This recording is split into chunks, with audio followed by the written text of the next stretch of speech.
जय गुरु जी। संगत जी सभी को जय गुरु जी। शुक्राना गुरु जी महाराज का अनंतम अनंतम शुक्राना। संगत जी आज की कथा शुरू करते हैं। ब्रह्मा जी बोले, हे नारद, हम लोगों को ऐसी स्तुति सुनकर शिव जी ने बहुत प्रसन्न होकर नरहरि का क्रोध शांत करने के लिए अपने गण वीरभद्र का स्मरण किया। तब वे शिव जी से हाथ जोड़कर बोले, हे सदाशिव, मुझे क्या आज्ञा है? तब शिव जी ने कहा, हे वीरभद्र, तुम नरहरि का क्रोध शांत करो। तुम उनको नम्रता के साथ समझाने का प्रयत्न करो।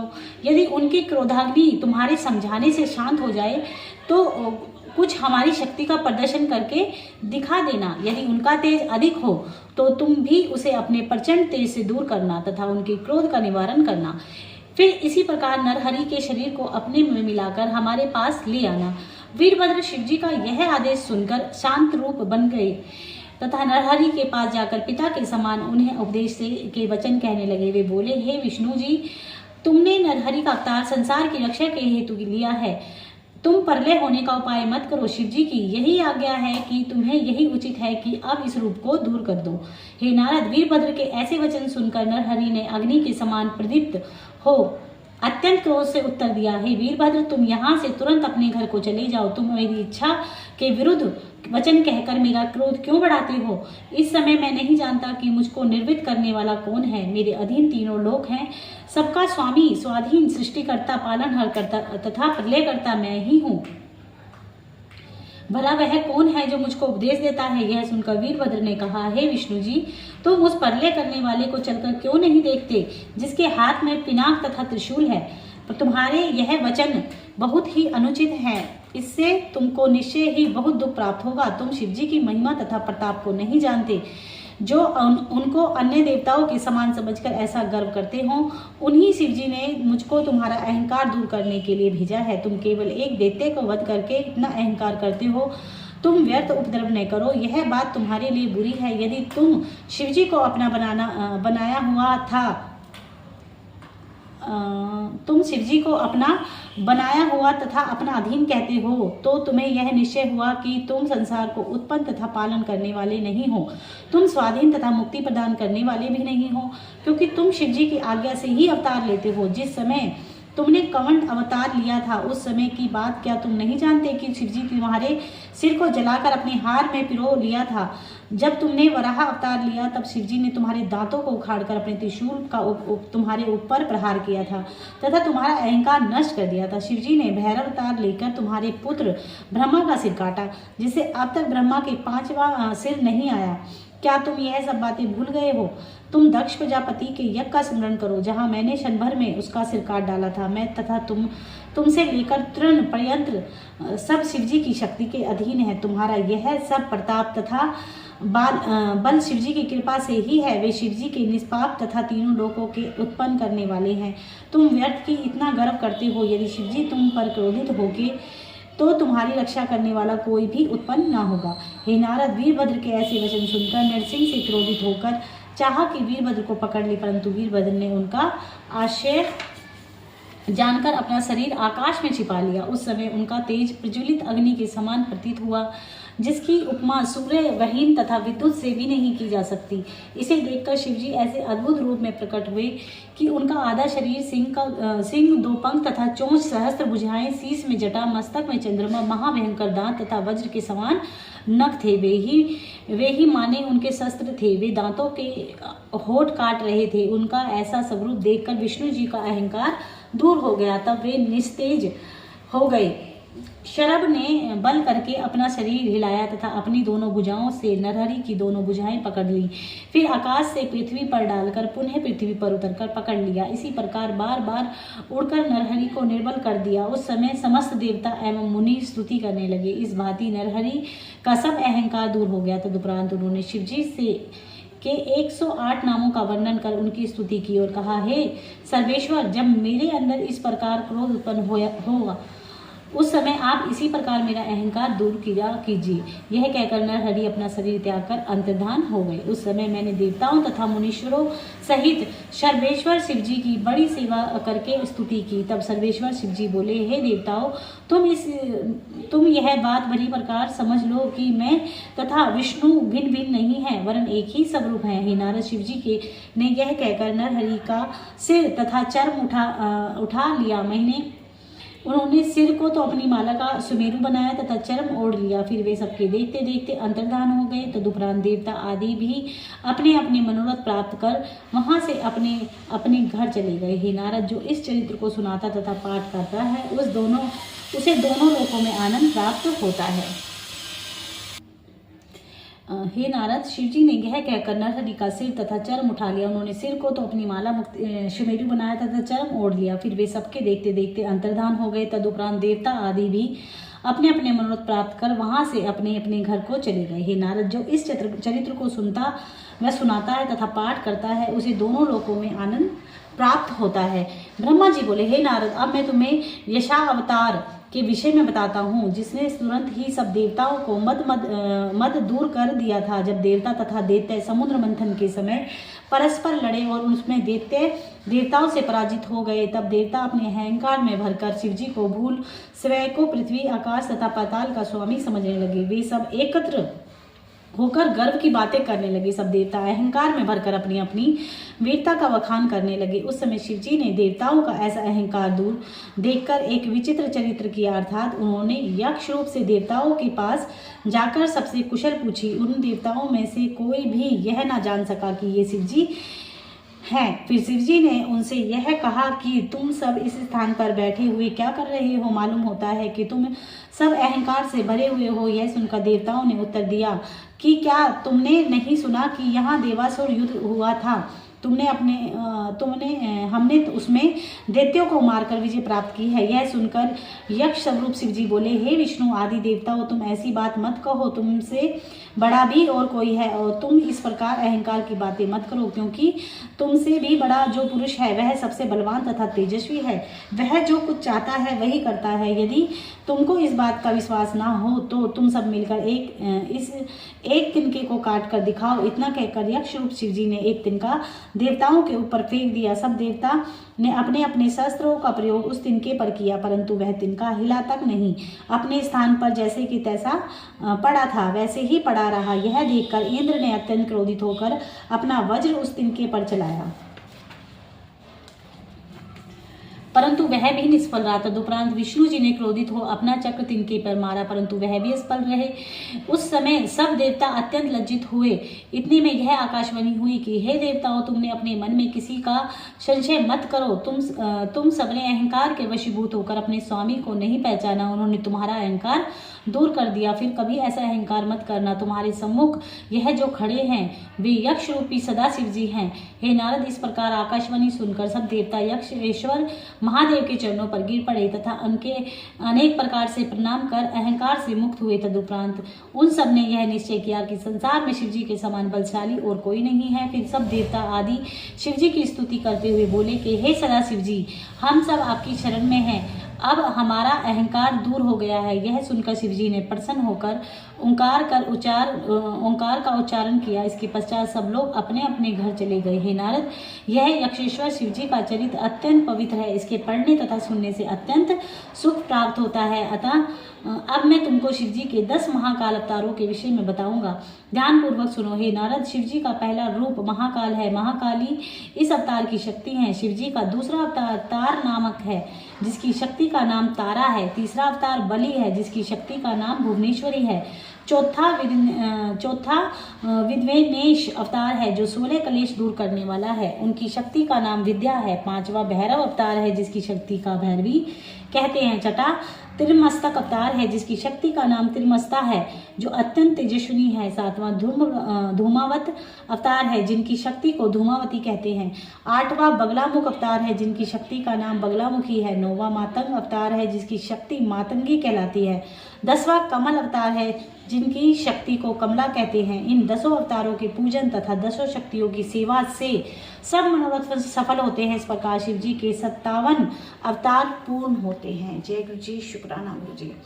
ब्रह्मा जी बोले, हे नारद, अब मैं तुम्हें यह 11 अवतार रुद्रों का जो कि शिव जी के अवतार है वृत्तांत सुनाता हूँ। वे अवतार अत्यंत शक्तिशाली तथा सुख प्रदान करने वाले हैं। उनके चरित्र सुनने से वीरता तथा सुख में वृद्धि होती है। पूर्व काल में दैत्यों ने अत्यंत बलशाली होकर देवताओं को महान कष्ट पहुंचाया। तदुपरांत देवताओं ने अपने पिता कश्यप के सम्मुख जा हाथ जोड़कर अपना दुख कहा। कश्यप ने उसे सुनकर शिव जी का स्मरण करके सब देवताओं से यह कहा कि शिव जी की इच्छा शुभ है। अब तुम सब लोग अपने अपने घरों में जाकर शिव जी का ध्यान करो। हम भी तुम्हारी भलाई के लिए अपनी पत्नी सहित शिव जी का तप करेंगे। इस प्रकार कश्यप ने देवताओं को समझाकर वहां से विदा किया और स्वयं अपनी पत्नी सहित शिव जी का तप करने लगे। जब शिव जी कश्यप के उस कठिन तप को देखकर अत्यंत प्रसन्न हुए, तब उनके समीप जाकर प्रकट हो गए। कश्यप ने जब शिव जी को अपने सम्मुख देखा तो वे उनकी स्तुति करने लगे तथा अपनी स्त्री सहित उनके चरणों में गिरकर बोले, हे शिव जी, यद्यपि जो वर मैं आपसे मांगना चाहता हूँ वह अनुचित है, फिर भी मैं ठिठाई से मांगता हूँ। आप कृपा कर मेरे घर अवतरित होकर मेरे पुत्र बने तथा देवताओं के साथ मित्रता करके दैत्यों का विनाश करें। यह कहकर कश्यप जी चुप हो गए। शिव जी ने कश्यप के ऐसे वचन सुनकर कहा कि अच्छा, यही होगा, तुम्हारी इच्छा पूरी होगी। तदुपरांत वे वहां से अंतर्धान हो गए। फिर उन्होंने कश्यप के हृदय में वास किया। कश्यप ने शिव जी की ऐसी कृपा देखकर अपना तेज अपनी स्त्री सुरभि में स्थित कर दिया, जिससे सुरभि शिव जी के ऐसे ब्रह्मा जी बोले, हे पुत्र, जिस प्रकार शिव जी ने अत्रि मुनि के पुत्र होकर अवतार लिया, अब उस कथा का वर्णन मैं तुमसे करता हूँ। मेरे पुत्र अत्रि मेरी आज्ञा पाकर अपनी स्त्री सहित त्रिशमुख पर्वत पर जाकर विंध्या के तट पर बैठे थे। वे शिव के समान पुत्र की इच्छा से तप करने लगे। इस प्रकार के कठिन तप से एक प्रज्वलित अग्नि उत्पन्न होकर समस्त संसार को जलाने लगी। तब तीनों देवता मुनीश्वरों के साथ अत्रि के पास पहुंचे। अत्रि ने उन सबको अपने सम्मुख अपने मुख्य वाहनों सहित मुस्कुराते हुए खड़े देखा। तब उन्होंने दंडवत कर यह विनय किया कि आप 3 देवता आए हैं, अब मैं आपसे किसकी सेवा करूं? मैंने तो एक ही देवता की, जो उसका स्वामी, सबका स्वामी है, पूजा की थी। फिर आप तीनों देवता एक ही साथ क्यों आए हैं? मैं इससे अत्यंत चिंतित हूँ। अस्तु, आप मुझे इसका कारण बताइए।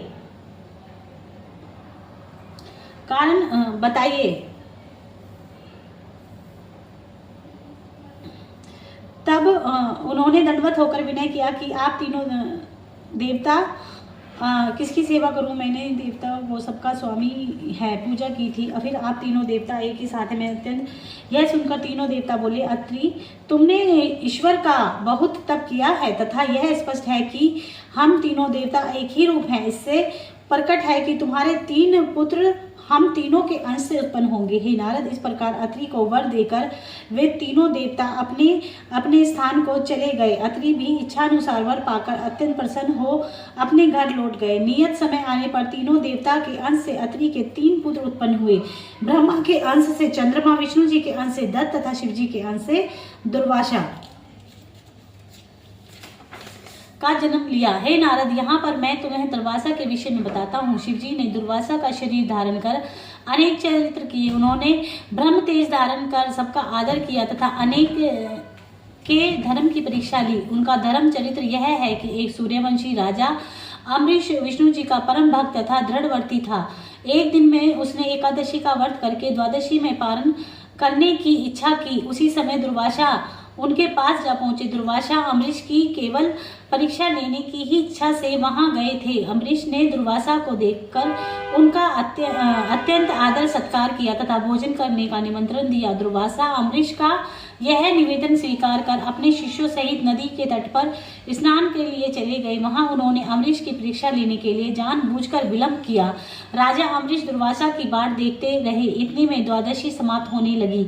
उस समय राजा अम्बरीश ने पारण में विघ्न उपस्थित होते देख अत्यंत खेद के साथ ब्राह्मणों से पूछा, तो ब्राह्मणों ने वेद के अनुसार अम्बरीश को आज्ञा दी कि आप पारण करें। अम्बरीश ने ब्राह्मणों का आदेश पाकर व्रत का पालन कर लिया। दुर्वासा राजा अम्बरीश के व्रत का पालन करने का हाल जानकर अत्यंत क्रोधित हुए। उन्होंने राजा के पास आकर यह चाहा कि राजा की भक्ति की परीक्षा ले, परंतु वे सुदर्शन चक्र में से भागकर 1 वर्ष तक तीनों लोकों में फिरते रहे। अंत में राजा की शरण में अपने पीछे चक्र को लगाए पहुंचे। उन्होंने सोचा कि यह राजा वास्तव में ब्रह्म भक्त होगा तो अपने मन में लज्जित होकर मेरा दुख दूर करेगा, और यदि विष्णु जी की पूरी भक्ति नहीं रखता होगा तो अपना व्रत छोड़ देगा। ऐसा विचार कर दुर्वासा अत्यंत क्रोधित होकर राजा अम्बरीश को शाप देने लगे। विष्णु जी के चक्र ने दुर्वासा की यह इच्छा जान ली और वह अपना तेज बढ़ाकर दुर्वासा की ओर चल पड़ा।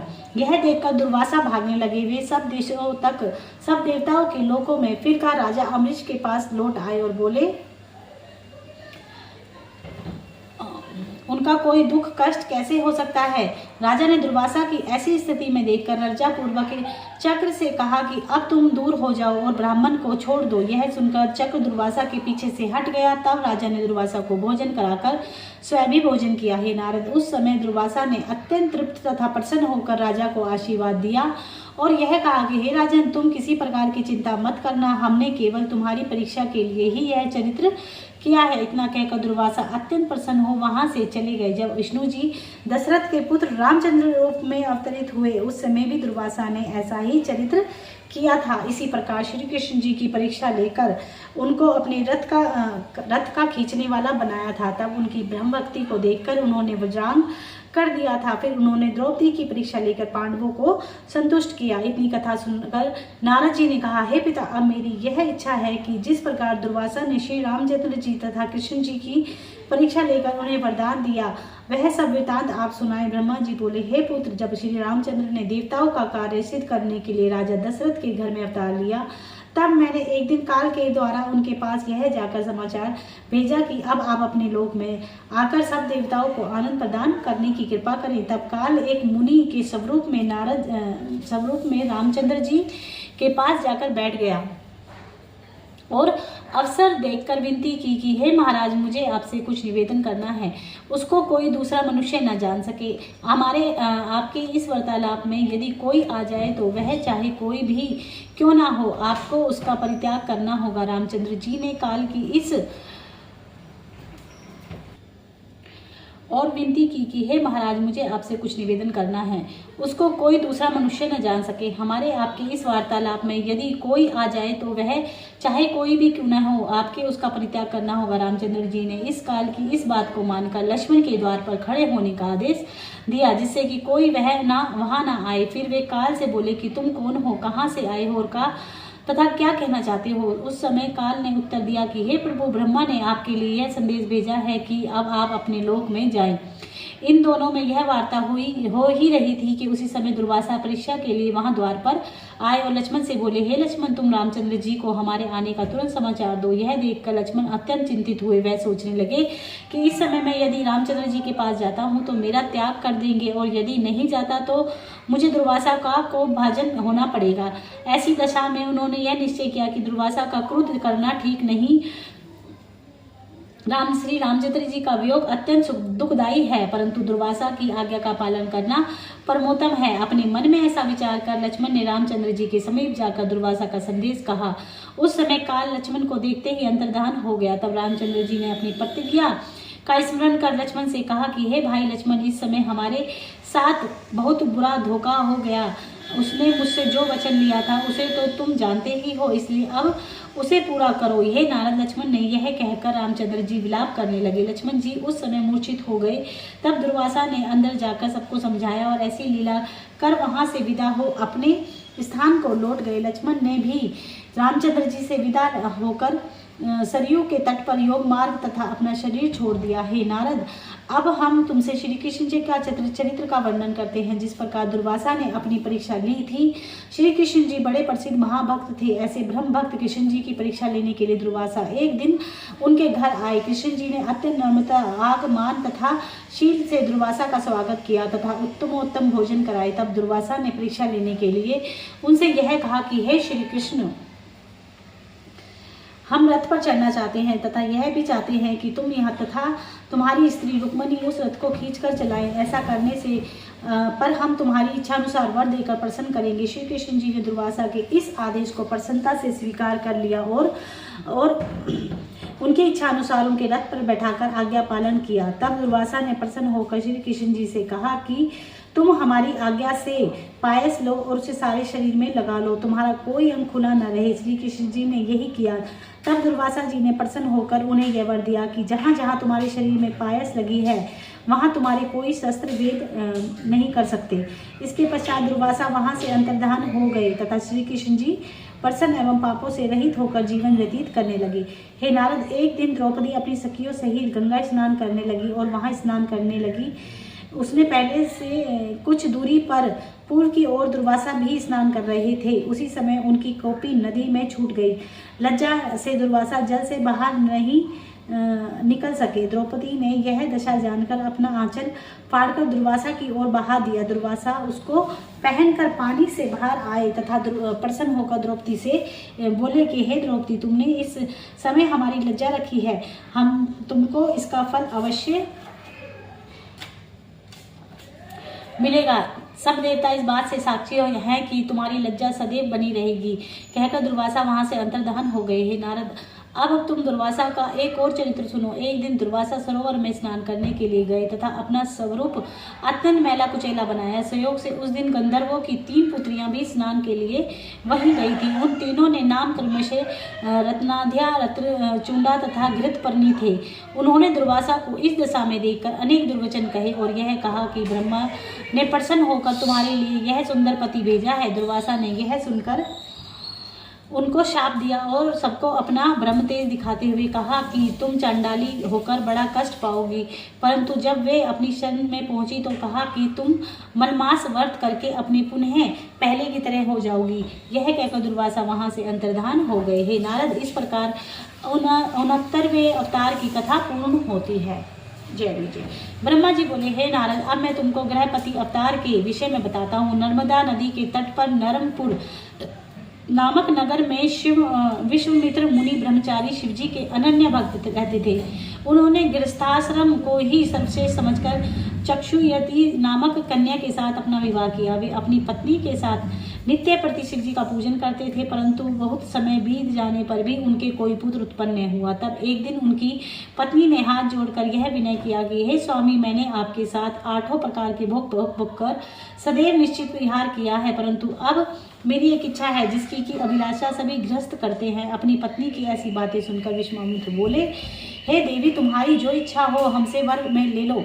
तब स्त्री ने प्रसन्न होकर कहा कि हे नाथ, यदि आप प्रसन्न हैं तो मुझे शिवजी के समान पुत्र दीजिए। यह सुनकर विश्वामित्र ने शिवजी का ध्यान करके कहा कि तेरी इच्छा अवश्य पूर्ण होगी, यह कोई कठिन बात नहीं है। इतना कहकर विश्वामित्र तपस्या के लिए काशी में आए। उन्होंने मणिकर्णिका के स्नान पर विश्वनाथ की पूजा की तथा यथाविधि सब देवताओं का पूजन किया। फिर उन्होंने अपने मन में यह सोचा कि काशी में ऐसा कौन सा शिवलिंग है जो शीघ्र ही सिद्धि प्रदान करे। तदुपरांत वे वीरेश्वर को संतान दाता जानकर चंद्रकूप के जल में स्नान कर ईश्वर को ध्यान करने लगे। 12 मास के पश्चात 1 मास में केवल 1 तरकारी खाकर, 1 मास में तिल चबाकर, 1 मास में केवल पंचगव्य से कालक्षेप करते रहे तथा 1 मास में चंद्रायन किया। इस प्रकार उन्होंने 12 मास व्यतीत किए। तब 13वें महीने में स्नान कर प्रातः काल में वीरेश्वर के निकट पहुंचे। वीरेश्वर के बीच में एक 8 वर्ष का अत्यंत सुंदर बालक प्रकट हुआ। उसका अति सुंदर गोर शरीर था। वह श्वेत भस्म लगाए सुंदर केश जटा के समान लगते थे, धारण किए हुए था। वह सब अंगों सहित अत्यंत उत्तम वेद पाठ किया करता था। विश्वामित्र की ओर देखता हुआ खड़ा हो गया। वह नारद, विश्वामित्र ने उस बालक को देखकर दोनों हाथ जोड़कर स्तुति की। तब उस बालक ने कहा कि हे मुनि, तुम अपनी इच्छा अनुसार कोई वर मांगो। यह सुन विश्वामित्र बोले कि हे शिव जी, आपसे कौन सी बात छिपी है, मेरी केवल यही विनती है कि आप मेरी इच्छा पूर्ण करें। विश्वामित्र के यह वचन सुनकर शिव जी बोले कि हे विश्वामित्र, तुम्हारी इच्छा शीघ्र ही पूरी होगी। यह कहकर वह बालक वहां से अंतर्धान हो गया।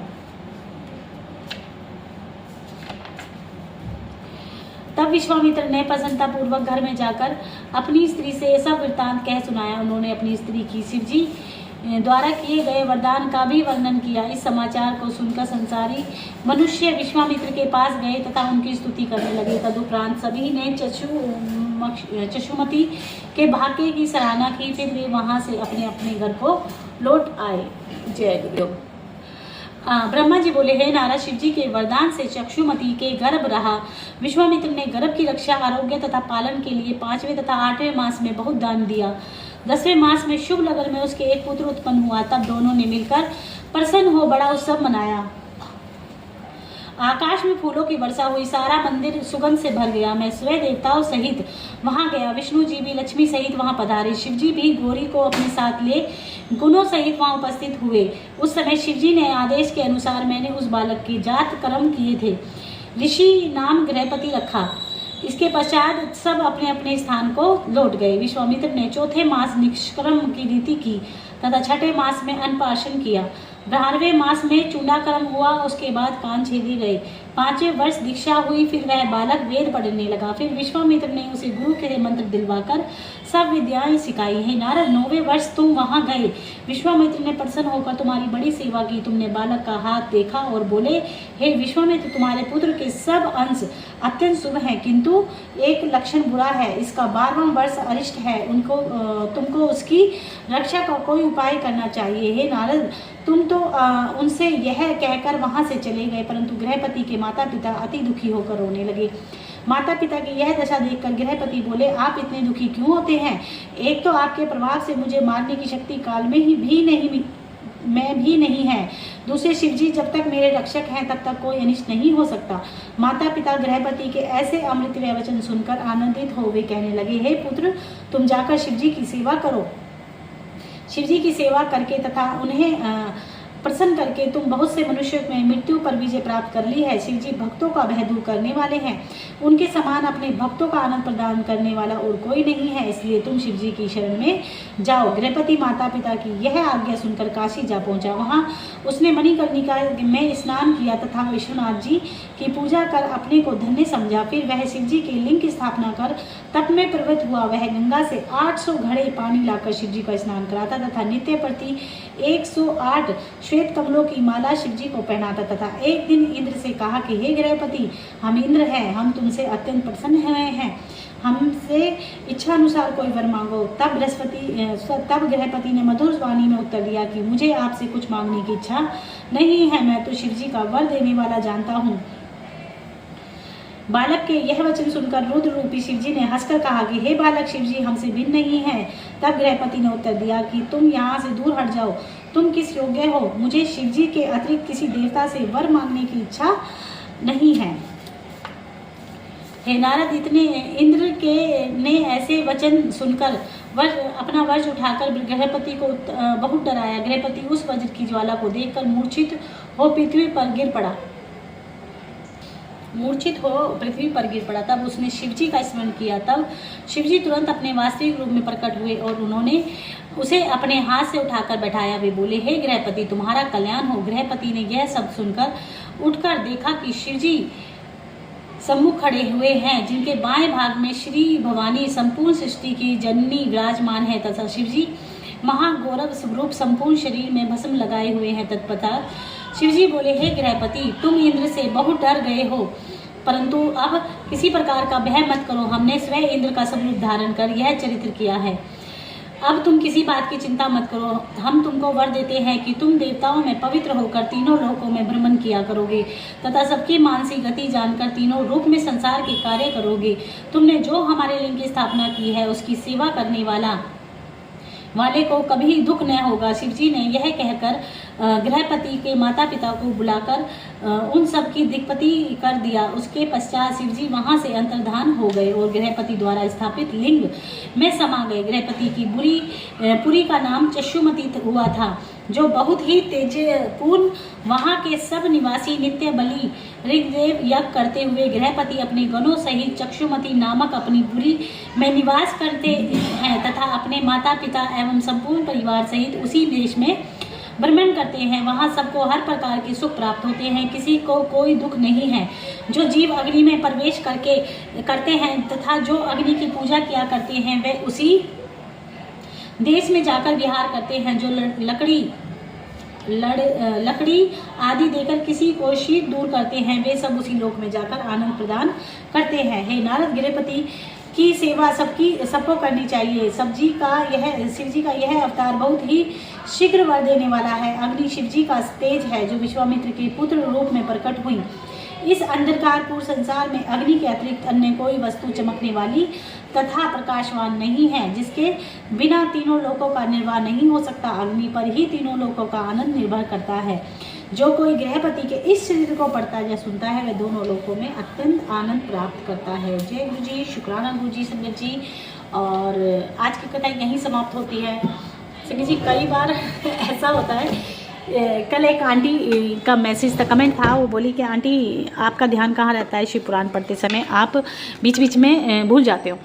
संगत जी, मैं भूलती नहीं हूँ। एक तो आई साइड वीक हो गई है, उम्र हो गई है मेरी, और आई साइड वीक हो गई है, जिसकी वजह से आप जिस पे रिकॉर्डिंग होती है ना कैमरे पे, उस पर कमेंट आते हैं, कभी फ़ोन आते हैं, वो मैं काटती हूँ। मेरा दिमाग उस पे से हट के फ़ोन पे जाता है, फिर मुझे ढूंढने में टाइम लगता है, क्योंकि ना अक्षर बहुत छोटे हैं और चश्मे अभी मैंने लगवाए नहीं हैं। अब जाऊँगी और फिर लगवाऊंगी, क्योंकि कुछ थोड़ा तो उम्र के हिसाब से ना दिखना कम हो जाता है। तो जय गुरु जी, शुक्राना गुरु जी, अनंतम अनंतम।